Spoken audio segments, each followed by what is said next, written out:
A biblical perspective on life, culture and current events. This is 2020 on Vision.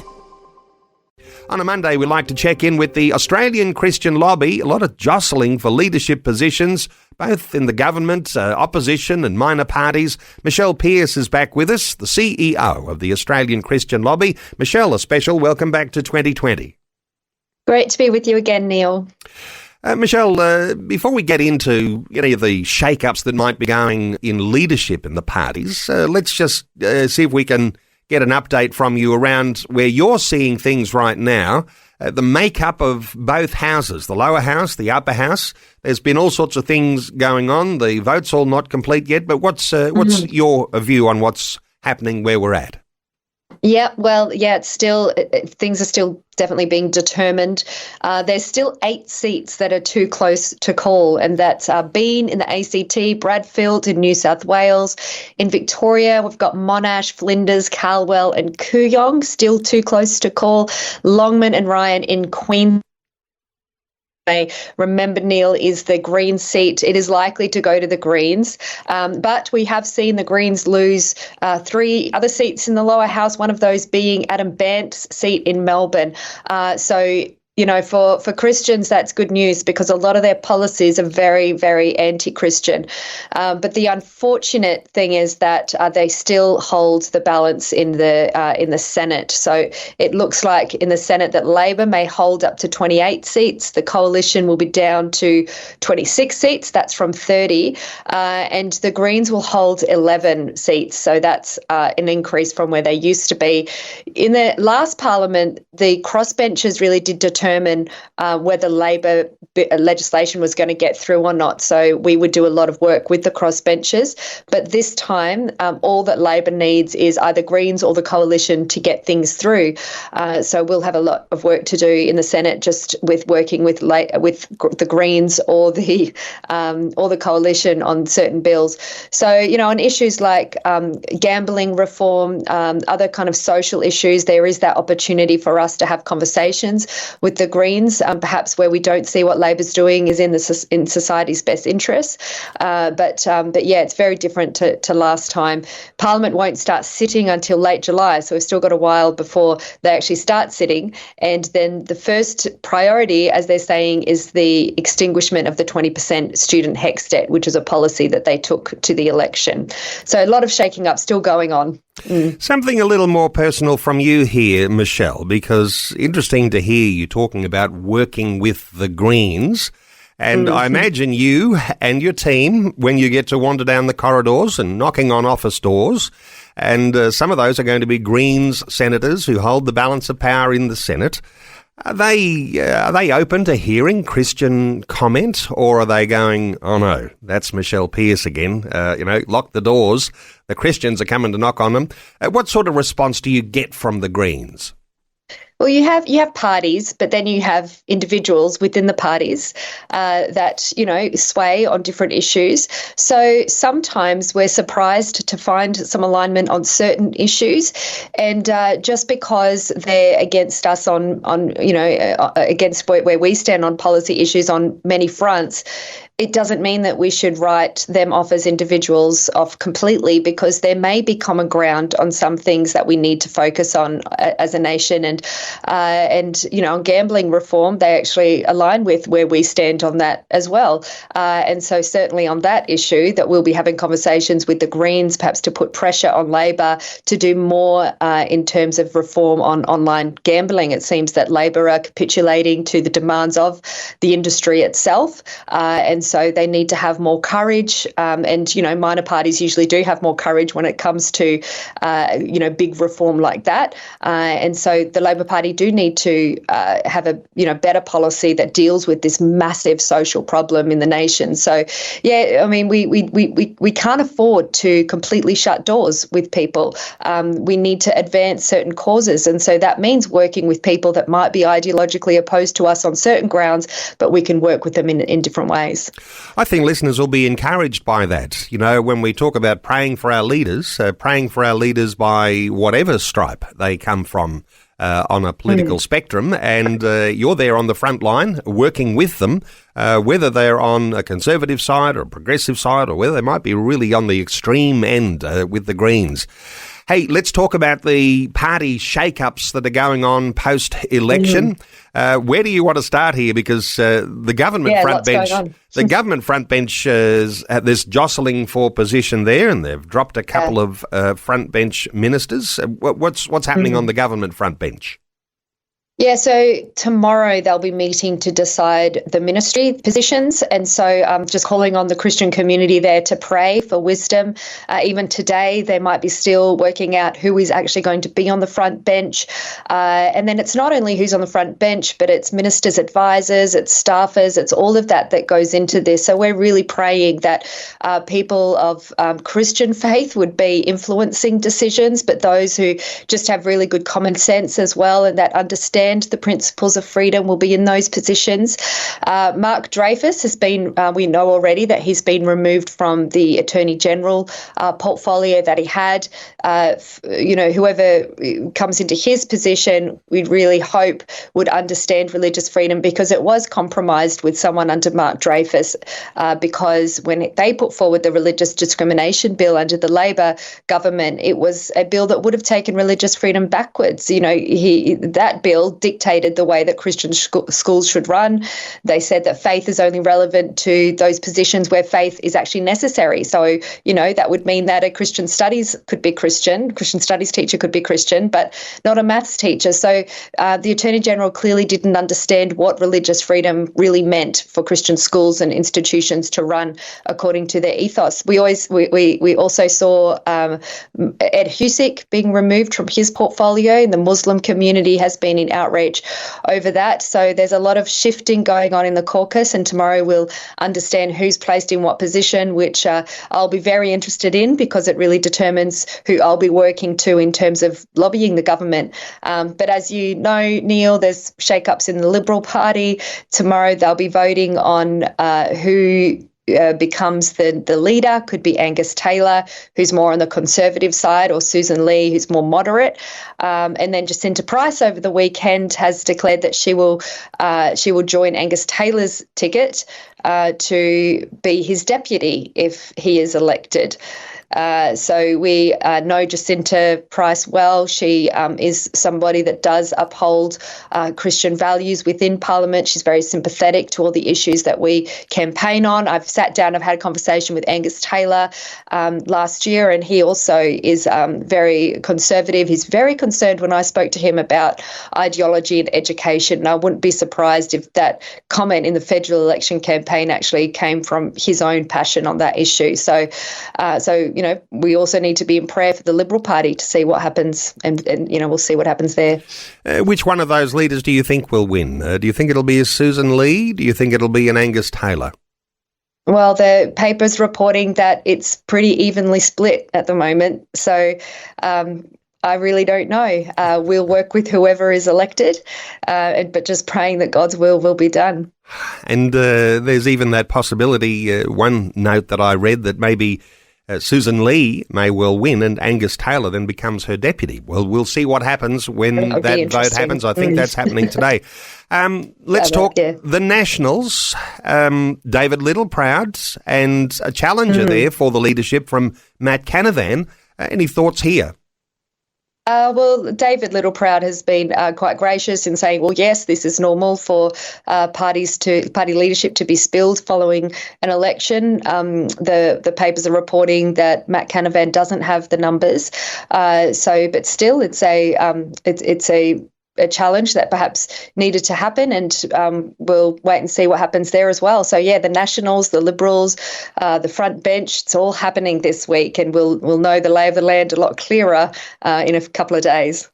Even the Greens, they're going through their own leadership processes too, and while we always talk about the Greens usually in a negative light, is there the potential that a new leader may be more gracious, maybe more centrist? Is that something that listeners ought to be praying for? Yeah, definitely should be praying for. And I think that the Greens are seriously looking at where it went wrong in the lead up to the election, and certainly looking at, did they go too far ideologically left? Are they too extreme to win the votes that they need to be elected into the House of Representatives? And so I hope that will force them to go back to really where the party began, which is being an environment party. And even though we might not agree with them on their environment policy, that's how Australians value them. And so I hope that they take stock and they look at that and stop pushing such extreme policy, not only federally, but all around the nation. A good focus on what's happening federally in all of those different leadership roles, but there's also all sorts of things that are continuing around the states. In South Australia, the prostitution bill there has been withdrawn. What's the latest? Yeah, and again, talking about a Greens aggressive push, this was a Greens member of the South Australian Parliament, that put forward a bill to decriminalise prostitution. And this is the 15th attempt to decriminalise prostitution since 1999 in South Australia, but this was the most extreme. Our South Australian director, Ashlyn Weiss, as soon as this bill was tabled, she read it. And what she found is that the bill would have allowed babies and children up to 18 months into brothels, and also permitted children of any age to reside in brothels, just exposing them to the sex industry.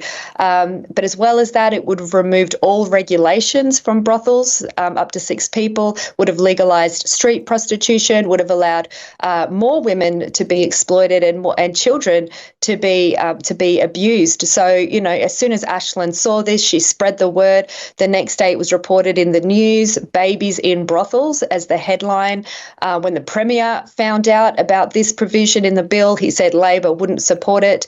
And then following that announcement and that news report, it was pulled. The Greens member knew that she couldn't get it through in those conditions. So thank God that our South Australian director, Ashlyn, exposed that. It just goes to show that you need somebody in there who's studying, who's looking at the wording within these bills to expose this kind of evil, so we could see it pulled in the way that it was. So that's a good news item to see that withdrawn. Special honour to Ashlyn on your team, who's keeping an eye on that legislation and making sure that everyone's aware of some of the evil things that appear. Hey, let's talk Victoria, because there's some proposed amendments to the Victorian voluntary assisted dying legislation. What's happening in Victoria?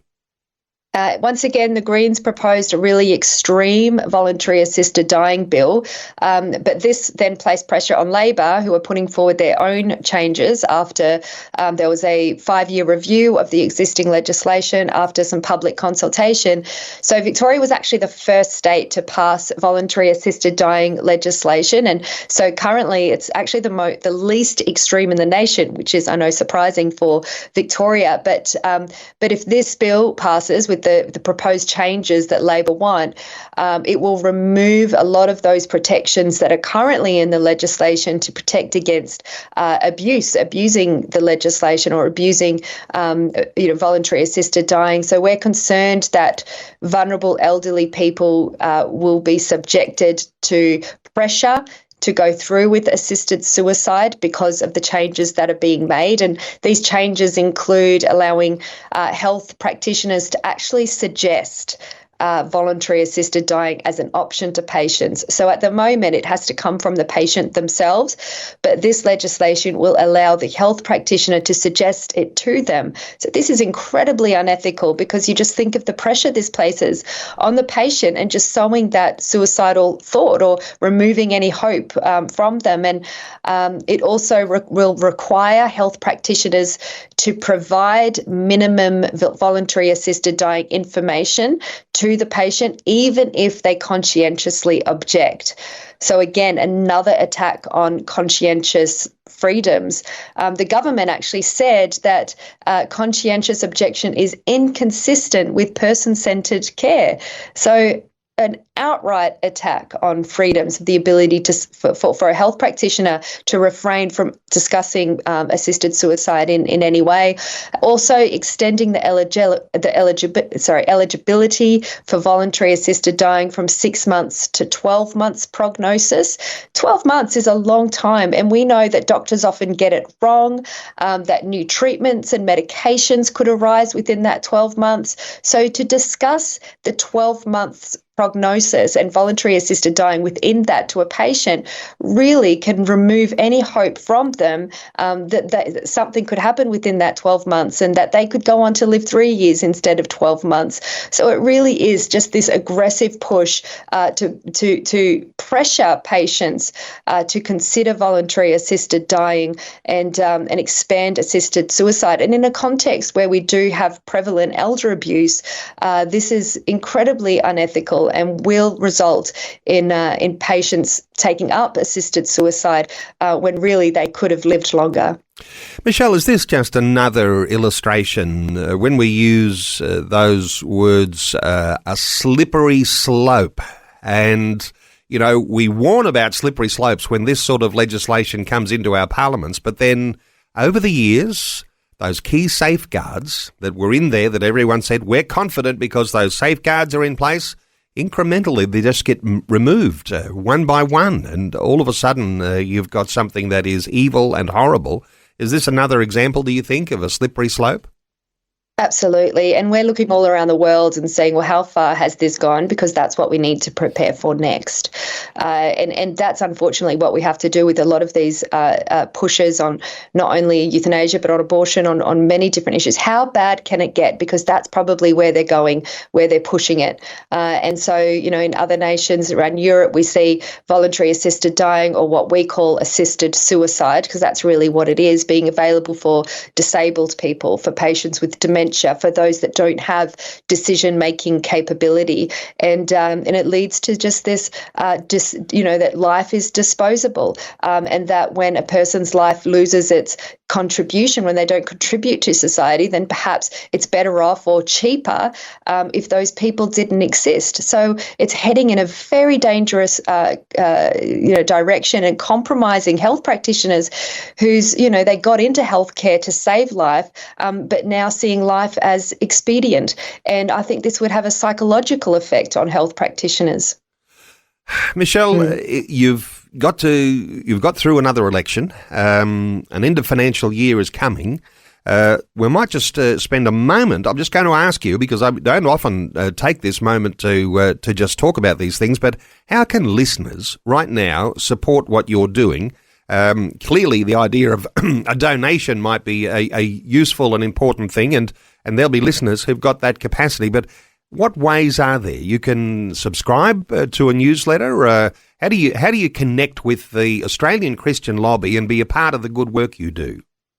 It's really important for Christians just to be up to date with what's going on, because it informs their prayer life, informs their understanding of what's going on in the nation. And so if people can subscribe to just become a supporter of ACL, you're not becoming a member of anything. You're not agreeing with us on everything. You're just becoming a supporter. So then you can receive our weekly e-news. So it's a newsletter we put in with all of this information and more, and ways that people can write to their MP or sign a petition. It doesn't take long to do these little bits and pieces. Also, for those on social media, we're on AC Lobby, so you can follow us on any of the different social media, and then you're up to date on a daily basis of things that we're putting out to update you on the things that are going on. But certainly, if you have the capacity, please do consider financially supporting as well, because we are 100% donor funded. We exist because of the generosity of just faithful people that believe in what we're doing. And I know that people really appreciate that if they can't go in and lobby their member on a frequent basis, that we're there to build the relationship with the politicians, so that we can advance the cause of Christian values in Parliament. But as well as that, it's to inform and educate the whole Christian community so that they know what they can do to make a difference. But like I said, Neil, all of it is donor funded. So if anybody can contribute, that's very gratefully received. Well, you're leading a team that do great work, Michelle Pearse. Michelle is the CEO of the Australian Christian Lobby. To connect, acl.org.au, acl.org.au, or, as Michelle said, follow on social media, AC Lobby. Michelle, thanks so much for another great update today on 2020. Thanks, Neil. Thanks for taking time to listen to this audio on demand from Vision Christian Media. To find out more about us, go to vision.org.au.